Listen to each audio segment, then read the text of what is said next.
Hello everyone, and welcome back to our My 2018 tutorial series on creating our pontoon airplane. So far we pretty much got our pontoon almost done. In this lesson we're going to go ahead and finish that process up. Let's go ahead and just dive right on in. First thing I'm going to do is I want to introduce a new tool. It's going to be creating an object based off of a live surface. We're going to use our Quadra tool for that. So I'm going to open up my modeling toolkit and show you where this tool is at. It is right down here at the bottom. It's called Quadra. Next, I am going to turn my surface over here into a live surface so I can draw right on top of it. So I'll select it, and I'm going to go over to this little magnet over here. You can see how it says no live surface currently. If I go ahead and check this, it now says Mesh Pontoon is live, and you can see it says Mesh Pontoon is the name of the live surface. Okay, so now we're going to look at our Quadra. Go ahead and click on this guy here. And I'm going to show you how this works briefly before we get into actually creating anything with it. So I can now just draw by putting down points to create a polygon on the surface of this face mesh. You can see the green dots there. To complete the actual polygon on the inside of these dots, so the quad, is by holding down Shift. And then once you hover your mouse over the desired area, you can see how it is now glowing, telling you that this is an acceptable area to create a quad. It's not going to complete that quad until you left mouse button click in the space area here. So if I go ahead and click now, and release my shift and left mouse button, and now is a completed quad.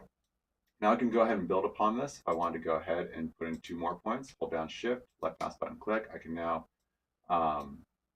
select the different components like the vertexes or the edges or even the face and move it along the surface of my pontoon, which is great. That gives us a lot of power here. We also can, if you hold down Control, you can see that it also has the Insert Edge Loop tool kind of built into it. So as long as I just hover with holding down Control, it'll say, okay, where do I want this edge loop to be? And as soon as I click, boom, there goes more geometry, and it takes that existing geometry and now conforms it to the surface. So I can always use that to add in better resolution for our pontoon here. Okay. So I'm going to go ahead and delete what I just created here because I want to actually create it for my plate that's going to be this, what these feet over here are that connect to the top of the pontoon. So I'm going to create that section right now. So to do that, I'm going to jump over to my top-down view. So I'm going to go over here, my top-down view. Okay, and I can see that is the shape I'm trying to capture, right? Okay, so I'm going to go ahead and turn on my quad draw tool again, and pay close attention on how this is done. A lot of times people will end up with like a triangle here at the end, and really it's much easier if you keep it on quads on both sides. So I'm going to go ahead and create my first quad. So there's 4 points.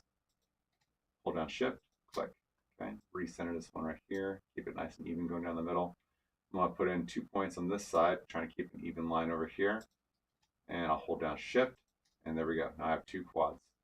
Okay, I'm going to keep pushing this forward by dropping down groups of 3 as I progress down the plate. Okay, there we go. Good. Just moving those vertexes to keep everything in line. And all I have to do to move these vertexes is I just hover over the top of them, and you can see how my little move tool is opening up as soon as I hover over any of these guys. And then as I left mouse button drag, it just moves them, whichever component I have clicked on. Okay, so I'm going to keep on moving down here. Okay.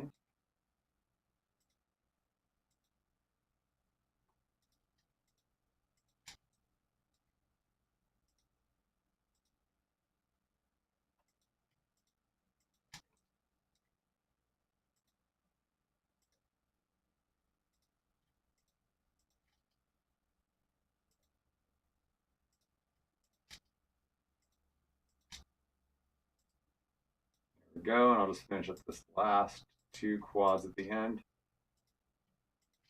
There we go.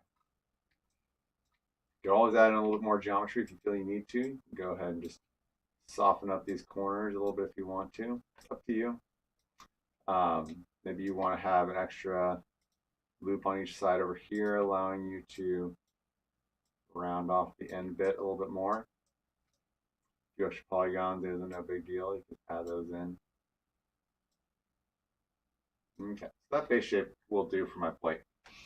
Okay, so I'll exit out I'm going to go to my selection tool. I'm going to go back to object mode, and I'm going to go back to my perspective view. And there we go. We can see that the plate is there on the surface of my pontoon.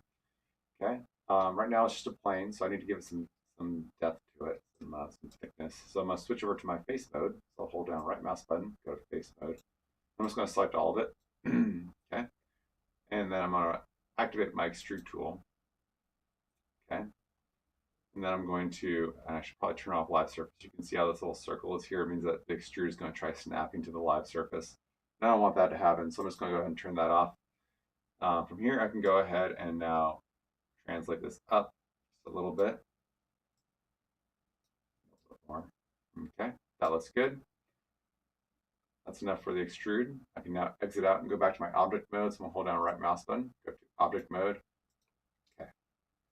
Next, I'm going to bevel this edge and then add an edge loop along the bottom so that when I smooth this, it'll keep the base shape and keep it nice and rigid on the edges. So I'm going to double click this edge here, hold down shift, double click this one, hold down shift, double click on this one, hold down shift, and double click this one. So now I have the entire upper edge selected, and now I can run my bevel tool on my shelf. Again, if this is not on your shelf, it's underneath your mesh, or I'm sorry, edit mesh, and you'll find it right there at the top. Okay. So for fractions, let's bring this down to 0.2, maybe 0.3 actually. Make it a smidge softer. Okay, and then this bottom bit down here, I'll turn X-ray so you can see what I'm doing. I just want there to be a loop that's really close to this edge right here. So I'm going to go over here, turn my insert edge loop. I'm going to click on this vertical edge and I'll just drag it down so it's right next to that lower edge. Okay. Turn X-ray off. I can now smooth this and it'll look really good. So I'm going to go to mesh and smooth. Oops, I have to select the object. Okay. Mesh and smooth. There we go. All right, so my plate is done and that looks great. Okay, make sure we name this guy. I'm gonna call this one Mesh Pontoon Surface Plate. There we go. All right, so next we're going to create the legs that connect the pontoon to the fuselage of the airplane.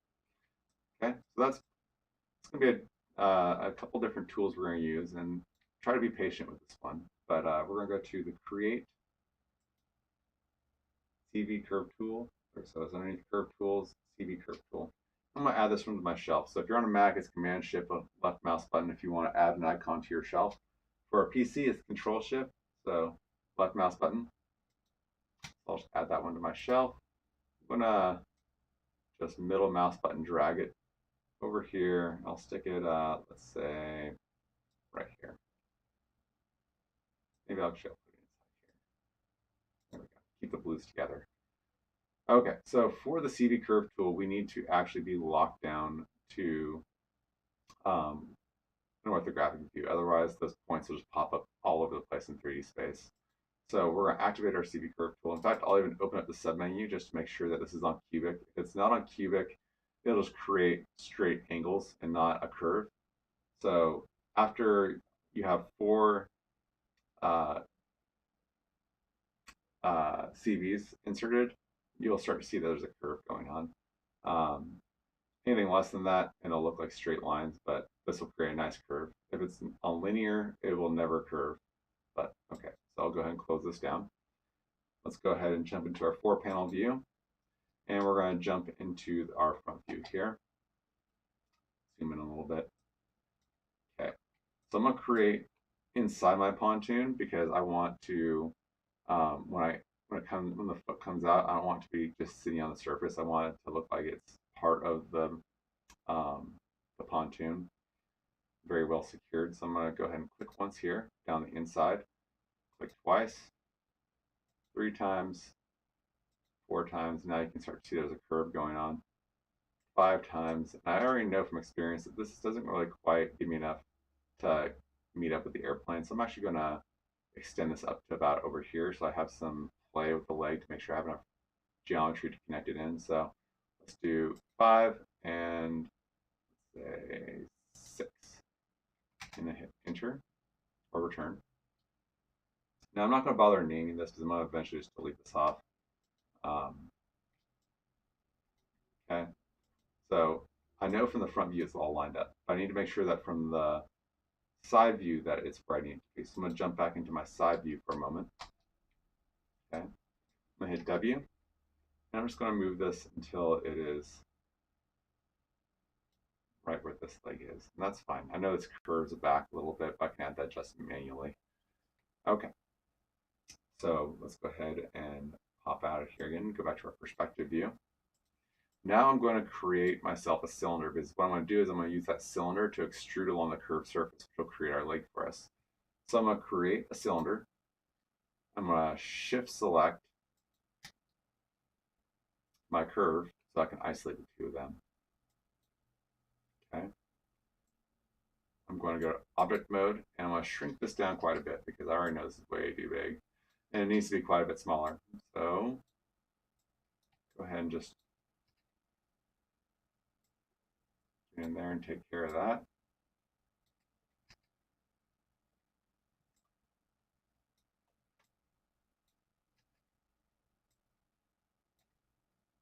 I know that it probably has to be something more in this direction.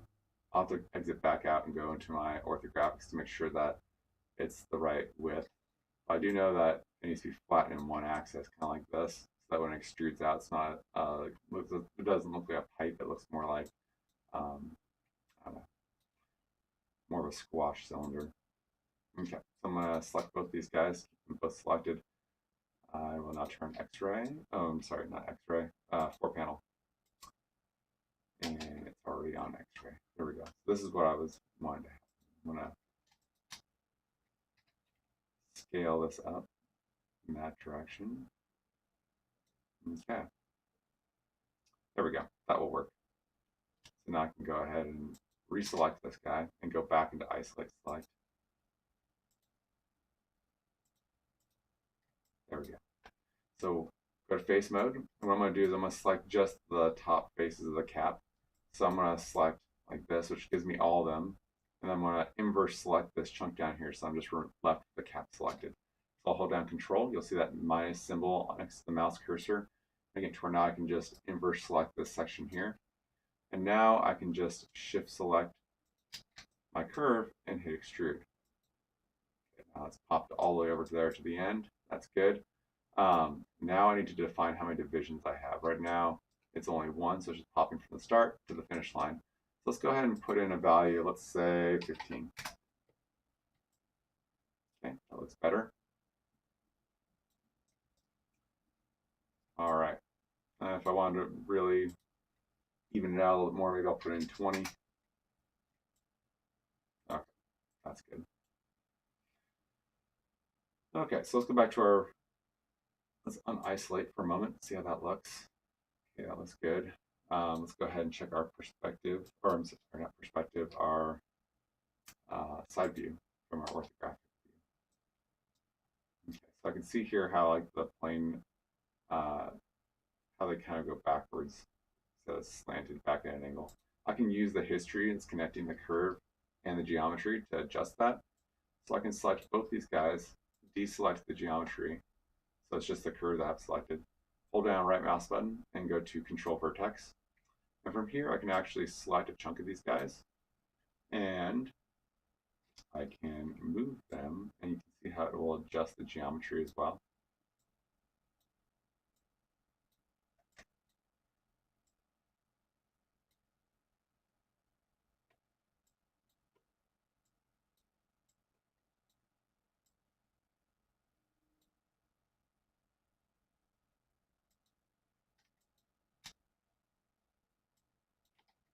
Okay, so let's see what that looks like. Okay, that looks okay. So as long as there's a history connection between the two, we can use that curve to adjust this if we need to. Once we're done, we'll want to delete the history. That way we can delete the curve. So I'll go to audit mode. I'm going to hit delete history. And then I can select the curve over here and just delete it. Oops, I did not delete the history apparently. Select the geometry, delete history. Now I can delete it. There we go. FYI, if you accidentally extrude from the opposite side from where you ended the curve, and then you try to extrude going the other way, it will just crumple on itself. It won't actually go to the other end. So the direction from which you're extruding along the curve is dependent on which way you started the curve from. So keep that in mind. Okay, so now we have our leg done. I just need to have another one that goes right here. So I'm just going to, with it selected, I just hit Control D. I'll duplicate it. And now I can just move this new leg over here. And now it's in the correct spot. Okay, that looks pretty good. Next thing I need to do is to make sure that these two are both following the same naming convention. So I'm going to go ahead and call this first one Mesh, Pontoon, Leg, and it's going to be L because on the left side. And let's call this, I'm looking from, if this is the front, this is the back, this will be L2. And I'll just, oops, spelled that wrong. Pontoon. There we go. I'll just copy this name, Control C. I'll just go over here, Control V, and just call this 1 because they can't have the same name. Okay, there we go. All right, so exit back out. This makes it to where now our pontoon is pretty much done. I can go ahead and select all this. I'm going to group it, Control G.